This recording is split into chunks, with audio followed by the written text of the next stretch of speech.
ازيكم يا حلوين؟ عاملين ايه؟ اتمنى تكونوا بألف خير. انا اسمي سوسنة. لو اول مرة تشوف القناة لايك وشير وسبسكرايب. النهاردة هنعمل غدا عشاء، او لو عندك عزومة حد عازمة حد اعملي الاكلة دي، مش هتندمي صدقيني مش هتندمي. ومش مكلفة كتير، يعني عايزين نقولي نص كيلو بتاع سجق. انا كان عندي سجق في التلاجة، انا عاملاه بالدية، انا ما بشتريش حاجة من برا. اول حاجة هجيب حلة فيها مية خليها تغلي، لان دي هسلق فيها المكرونة بتاعتي. يا ستي استعملي اي مكرونة عندك، اوكي، ما تستعمليش لازم المكرونة اللي انا استعملتها دي. حطي شوية ملح، برضو بحب احط مهما كانت مكرونة يعني كويسة، برضو بحط شوية زيت واقلبهم. حطيت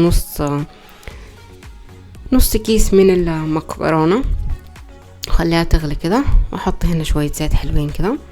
واول ما الزيت يسخن انا قطعت السجق زي هتشوفيه معايا دلوقتي، وهنزل عليه اول ما يسخن. حتى حركت ايدي، معلش قدر الله ما شاء فعل يعني. وده المفروض يكون فلفل سبايسي، بس انا بصراحة ما كانش عندي غير واحد سبايسي، وحطيت رومي قلت عشان يدي طعم. المهم المكرونة طابت فجبتها هنا، وهحط ملعقة كبيرة من الثوم المهروس، واقلبه كويس كده ياخد ويدي مع بعض لغايه لما تشمي ريحه التوم كده وتقولي الله على الروائح الحلوه دي. بعد كده ملعقه كبيره من الصلصه، وقلب الصلصه كويسه عشان طبعا المواد الحافظه بتاعتها. وانا كنت فرمت طماطم وحطي، ونخليها على نار هاديه لغايه لما نشوف الزيت طفح على زي ما شايفين كده. بعد ما يكون كده طفح يعني شويه كده، هديها تاني. حطي فلفل اسود وكمون وماجي، لو متعايزه ماجي حطي ملح كده. هنا خلاص كده استوت تمام.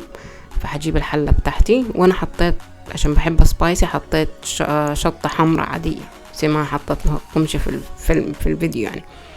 وقلب كده وقلب، ويلا كده جاهزة جدا. وممكن برضو تحطي شوية كده لولادك لو بيحبوها بالموزاريلا، تحطيها في الميكرويف او في الفرن، تطلع حاجة تمام. عادي كده. ده كان الغدا بتاعنا، اتمنى ان هي تعجبك، ولايك وشير وسبسكرايب لغاية لما